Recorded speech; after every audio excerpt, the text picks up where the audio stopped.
शिवजी सदा सहाय।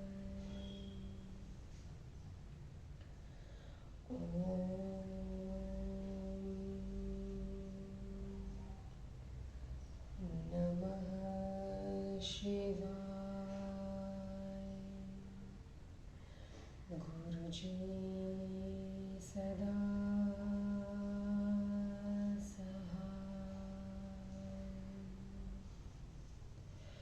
जय गुरुजी।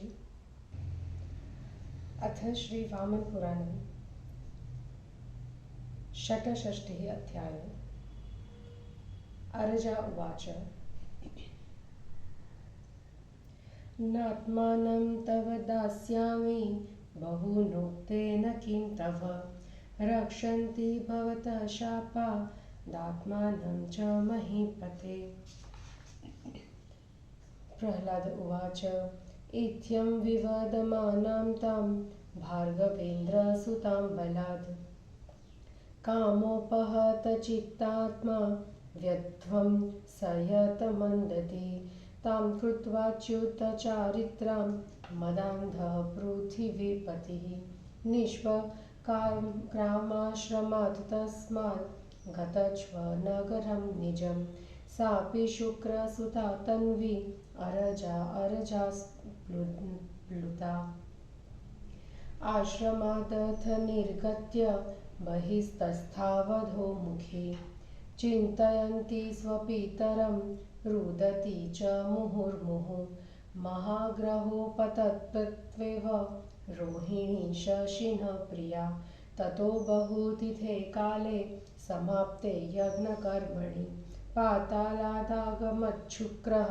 स्वमाश्रमपदं मुनि आश्रमान्ते च ददृश्ये सुतां दैत्यरजस्वलां मेघलेखामिवाकाशे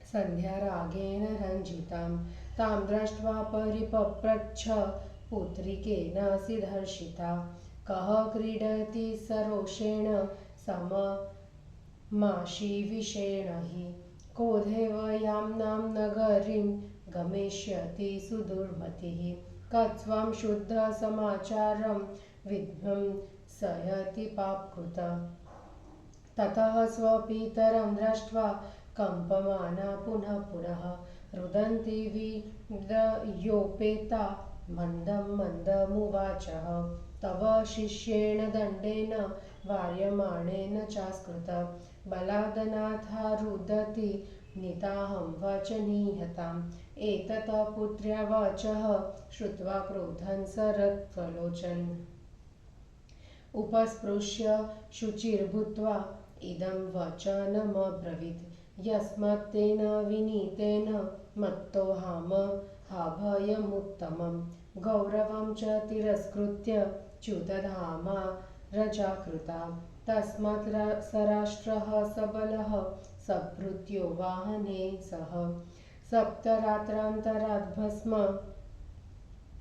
ग्राववृष्टया भविष्यति इत्येवमुक्त्वा मुनिपुङ्गवोऽसौ शप्त्वा सदण्डं स्वसुतामुवाच त्वं पापमोक्षार्थमिहेव पुत्री तिष्ठ स्वकल्याणि तपञ्च शरन्ति शप्तवेथं भगवाज शुक्रदण्डमीक्षा कुनन्दनम् जगाम शिष्य सहितः पातालं दानववालायम दण्डोऽपि भस्मसादभूतः सराष्ट्रबलवाहनः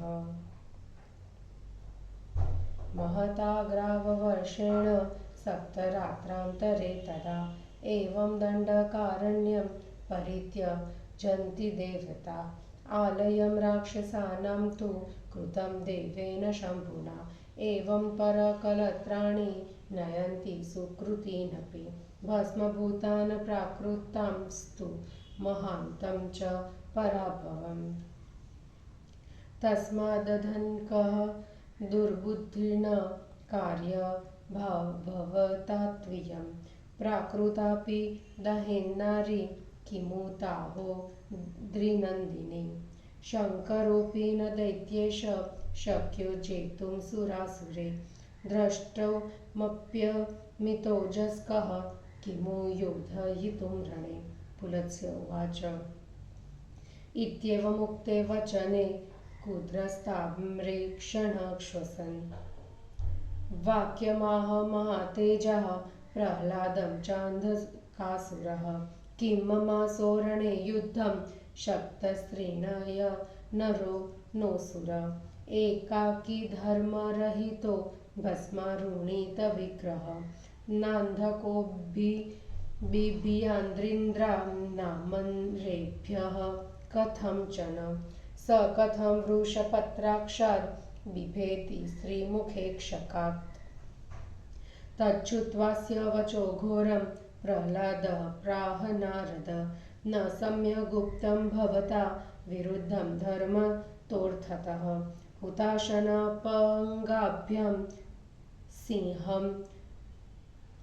सिंहक्रोष्ठुकयोरिव गजेन्द्रमशकाभ्यां च रुक्मपाषाणयोरिव एतेषाभिरुदितं यावदन्तरमद्धक तावदेवान्तरं चास्ति भवतो वारहस्य च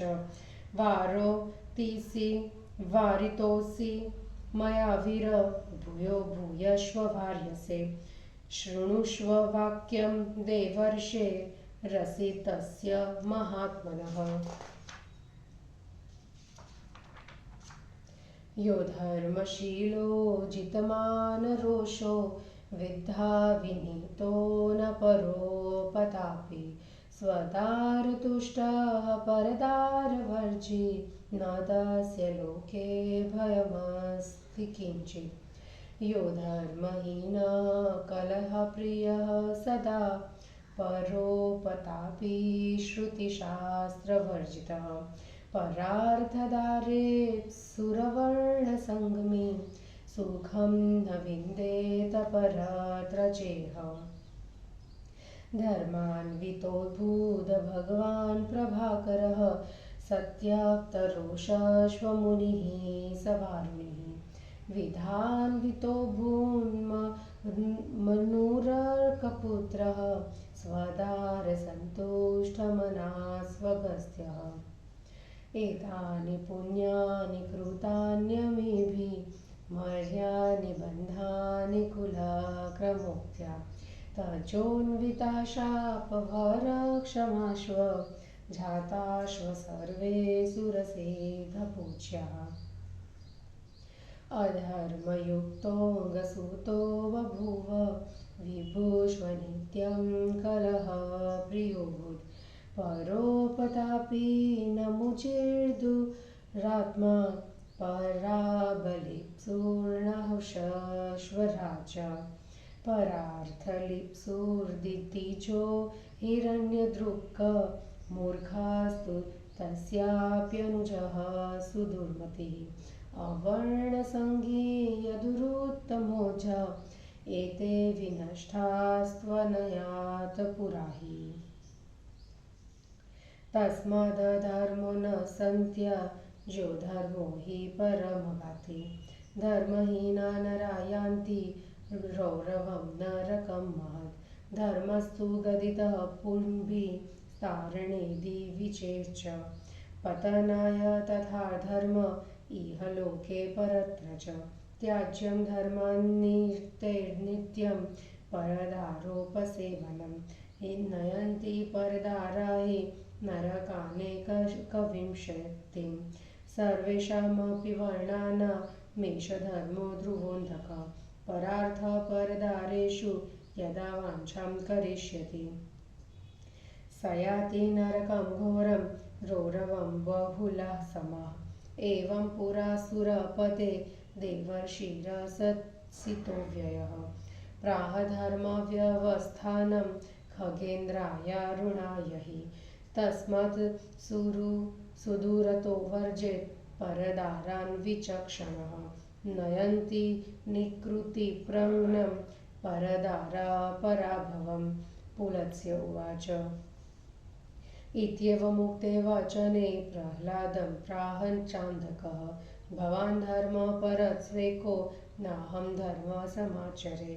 इत्येवमुक्त्वा प्रह्लादमन्धकः प्राह शम्बरं गच्छ शम्बर शैलेन्द्रं मन्दरं वद शङ्करं भिक्षो किमर्थशैलेन्द्रं स्वर्गतुल्यं सकन्दरम् परिभुञ्जासि केनाद्य तव दत्तो वदस्व मां तिष्ठन्ति शासने मह्यं देवाः शक्रपुरोगमा तथा किमर्थनिवससे मामनादृत्य मन्दरे यदिष्टस्तव शैलेन्द्रः क्रियतां वचनं मया येयं हि भवतः पत्नी सा मे शीघ्रं प्रदीयताम् इत्युक्तः स तदा तेन शम्बरो मन्दरं द्रुतं जगाम पत्र यत्रास्ते सह दिव्या पिनाकधृतः गत्वोवाचान्धकवचो याथा तथ्यं धनुसुतः तमुत्तरं हरः प्राह शृण्वत्या गिरिं कन्यया ममायं मन्दरो दत्तः सहस्राक्षेण धीमता तन्न शक्नोम्यहं त्यक्तुं विनाज्ञां वृत्तवैरिणः यच्चाब्रवीद्दीयतां मे गिरिपुत्री दानवः तदेषा यातु स्वं कामं नाहं वारयितुं क्षमः ततो ब्रवीद गिरिसुता शम्बरं मुनिसत्तमा ब्रूहि गत्वान्धकं वीर मम वाक्यं विपश्चितम् अहं पताकसङ्ग्रामे भवानीशश्वदेविनो प्राणधूतं परिस्तीर्थ्य योजेष्ठ्यति स लप्स्यते इत्येवमुक्तो मतिमाज शम्बरोऽन्धकमागमत् समागम्याब्रवीद्वाक्यं शर्वगौर्यश्वभाषितम् तच्छ्रुत्वा दानवपतिः क्रोधदीप्तेक्षणः श्वसन् समाहूयाब्रवीद्वाक्यं दुर्योधनमिदं वचः गच्छ शीघ्रं महाबाहो भेरीं सन्नाहि किं दृढं ताडयस्व सुविश्रब्धं दुशीलामिव योषितं समादिष्टोऽन्धकेनाथ भेरीं दुर्योधनो बलात् ताडयामास वेगेन यथा प्राणेन भूयसा सा ताडिता बलवता भेरी दुर्योधनेन हि सत्वरं भैरवं रावं रुराव सुरभिः यथा तस्यास्मं स्वरमार्कण्य सर्व एव महासुरा समायाताः सभां तूर्ण किमेतदिति वादिनः याथा तथ्यं च तान् सर्वानाः सेनापतिर्बली ते चापि बलिनां श्रेष्ठाः सन्नद्वा युद्धकाङ्गिनः सहान्धकानिर्ययुस्ते गजैरुष्ट्रैर्हये रथे अन्धको रथमास्थाय पञ्चनल्वप्रमाणतः त्र्यम्बकं स पराजेतुं कृतबुद्धिर्विनिर्ययो जम्बः कुजम्भो हुण्डश्व तुहुण्ड शम्बरो बलिः बाणः कार्तस्वरो हस्ति सूर्यशस्त्रुर्महोदरः अयः शङ्कुः शिबिः शार्वो वृषपर्वा विरोचनः हयग्रीवः कालनेमिः संह्रादः कालनाशनः शलभश्चैव विप्रीचित्तेष्ववीर्यवान् दुर्योधनश्वकापश्व विपाकः कालशम्भरो एते चान्ये च बहवो महावीर्या महाबलाः प्रजग्मुरुत्सुका योद्धुं नानायुद्धधरारणे इत्थं दुरात्मा धनुसैन्यपालस्तदान्धको योधमनाहरेण महाचलं मन्दरमभ्युपेयिवान् सकालपाशावसितो हि मंदरी। हिंदी अनुवाद।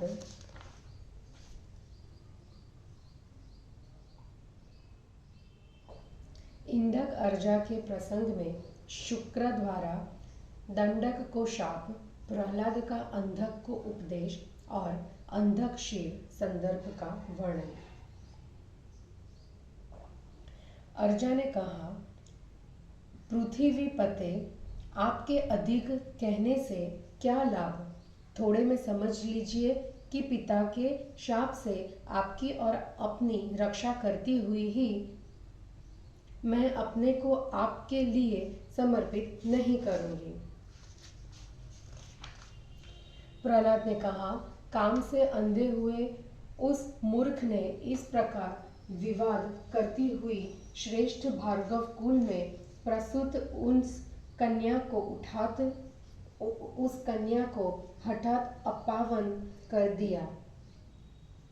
मद से अंधा बना हुआ वह चरित्र से च्युत होकर के उस आश्रम से बाहर निकलकर अपने नगर चला गया।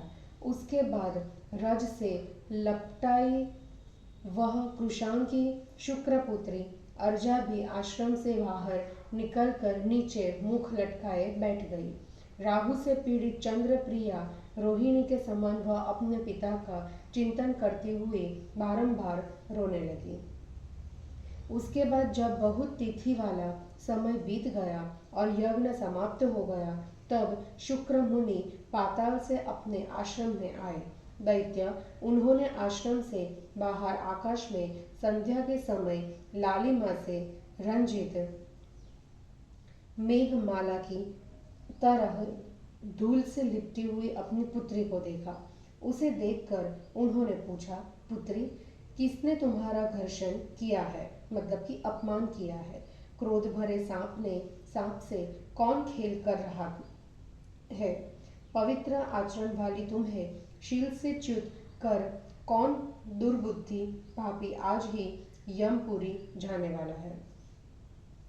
उसके बाद अपने पिता को देखकर बारंबार कांपती, रोती एवं लजाती हुई अर्जा ने धीरे धीरे कहा, बार बार बरसने पर भी आपके शिष्य दंड ने रोती हुई मुझ अनाथा को बलपूर्वक निंदनीय बना दिया है, हमारा शील भ्रंश कर दिया है।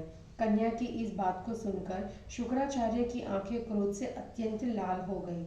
उन्होंने आचमन करके शुद्ध होकर यह शाप वचन कहा, यतः उस दंड ने मुझसे प्राप्त उत्तम अभय एवं गौरव को तिरस्कृत कर अर्जा को धर्म से च्युत किया है।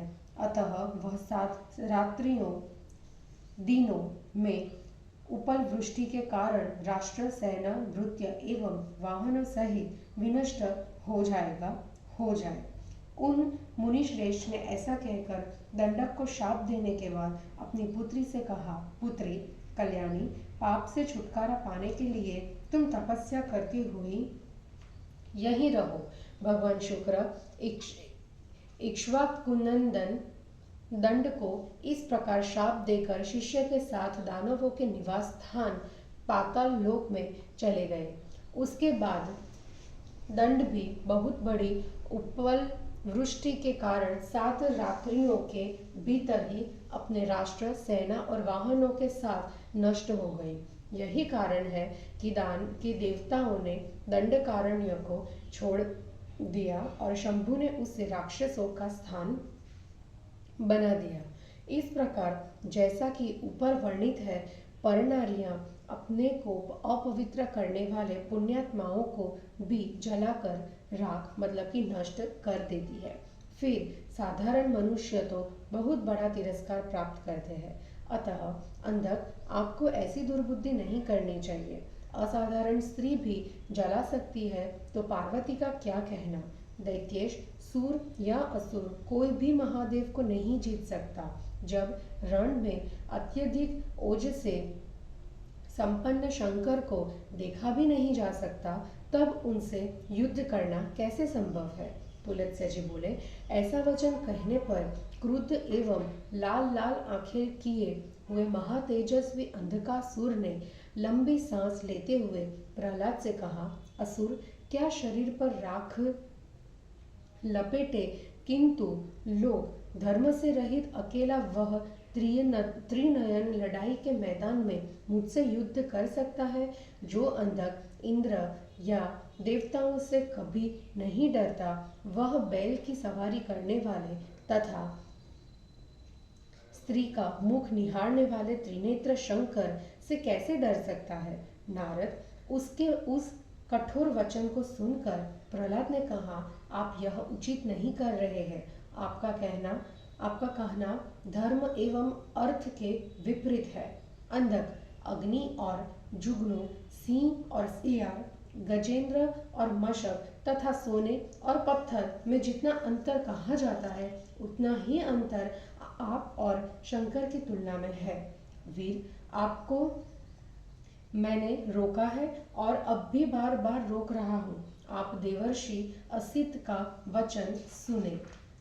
जो व्यक्ति धर्मनिष्ठ, अभिमान और क्रोध को जीतने वाला, विद्या से विनम्र, किसी को दुख न देने वाला, अपनी पत्नी में संतुष्ट तथा परस्त्री का त्याग करने वाला होता है, उसे संसार में कोई भय नहीं होता। जो व्यक्ति धर्म से हीन, कलह से प्रेम रखने वाला, सदा दूसरों को दुख देने वाला, वेद शास्त्र में रहित, दूसरे के धन और दूसरे की स्त्री की इच्छा रखने वाला तथा भिन्न वर्ण के साथ संबंध करने वाला होता है, वह इस लोक और परलोक में सुख नहीं पा सकता। भगवान सूर्य धर्म से युक्त थे। महर्षि वारुणी ने क्रोध छोड़ दिया था। सूर्यपुत्र मनु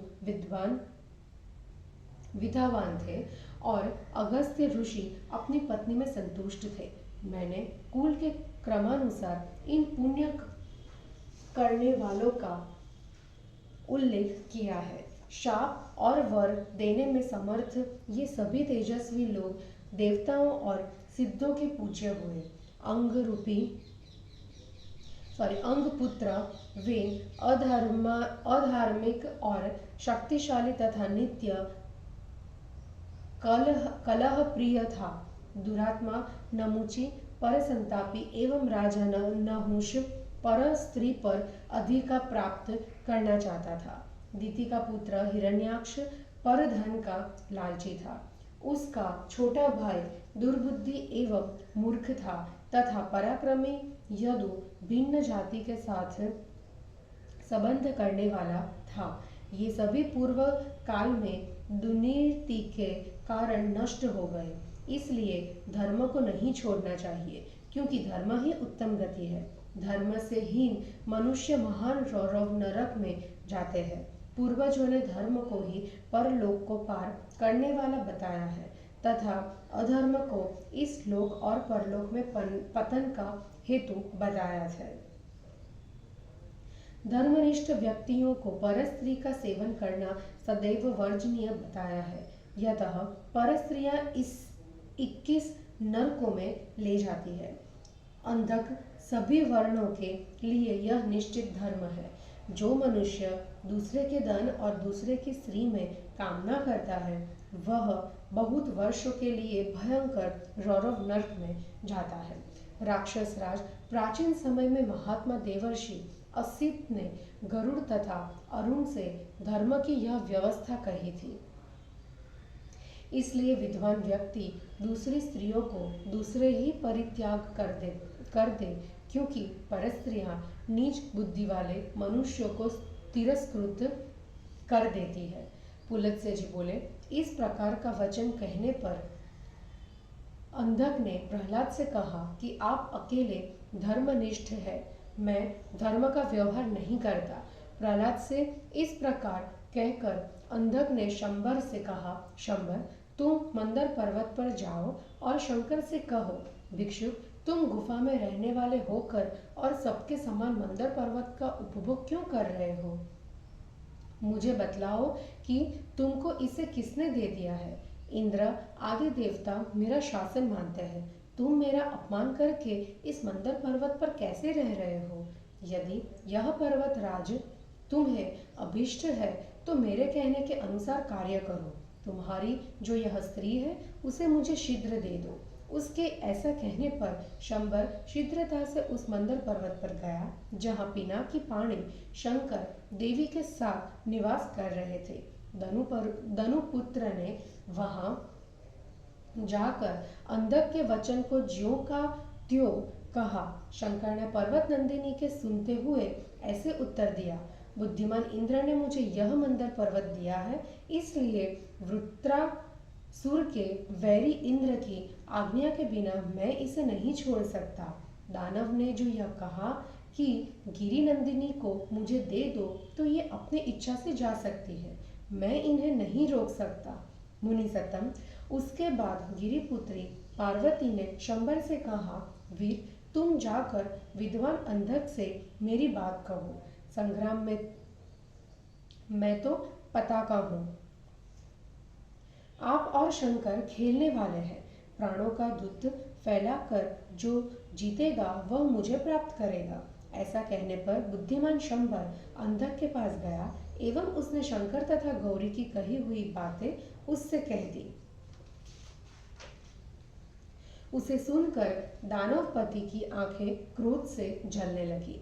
लंबी सांस लेते हुए दुर्योधन को बुलाकर उसने कहा, महाबाहो, शीघ्र जाओ एवं मारु या संग्राम के समय में बजने वाले जुगनू नगाड़े को जोर जोर से ऐसे पीटो जैसे दुराचारिणी को कोई उसके अपराध के कारण उसका अभिभावन आदि निर्भयता से ताड़ित करता है।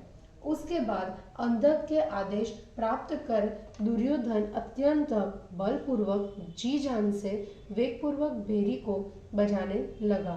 बलवान दुर्योधन द्वारा बलपूर्वक बजाई जाती हुई यह भेरी सहसा भयंकर ध्वनि में घर घराने लगी, जिस प्रकार सुरभि घर घराती है। उसकी उस ध्वनि को सुनकर सभी बड़े असुर यह क्या है ऐसा कहते हुए शीघ्रता से सभा में आ गए। पराक्रमी सेनापति ने उस सभी से उचित और सत्य वचन कहा। युद्ध की इच्छा करने वाले बलवानों में श्रेष्ठ वे सभी वीर तैयार हो गए। हाथी, ऊंट, घोड़े और रथों सहित वे सभी अंधक के साथ बाहर निकले। 5 नल अर्थात 2000 हाथ के प्रणाम वाले रथ पर बढ़कर अंधक त्रिलोचन शंकर को जीतने का निश्चय कर बाहर निकला। जंभ, कुजंभ, हुंड, तुहुंड, शंबर, बलि, बाण, कार्तस्वर, हस्ती, सूर्यशत्रु, महोदर, अयः शंकु, शिबि, शाल्व, वृषपर्वा, विरोचन, हयग्रीव, कालनेमी, संहृद, कालनाशन, शरभ, शलभ, पराक्रमी, विप्रचिति, दुर्योधन, पाक, विपाक, काल एवं शंबर ये सभी तथा अन्य अनेक महापराक्रमशाली एवं महाबलवान राक्षस भांति भांति के आयुधों को लेकर प्रबल इच्छा से संग्राम में लड़ने के लिए चल पड़े। इस प्रकार कालपाश से बंधा हुआ वह अल्पमति धनु सैन्यपति दुष्टात्मा अंधक शंकर से युद्ध करने के विचार से महान पर्वत मंदर पर गया। इस प्रकार श्री वामन पुराण में 66वां अध्याय समाप्त हुआ। जय गुरु जी।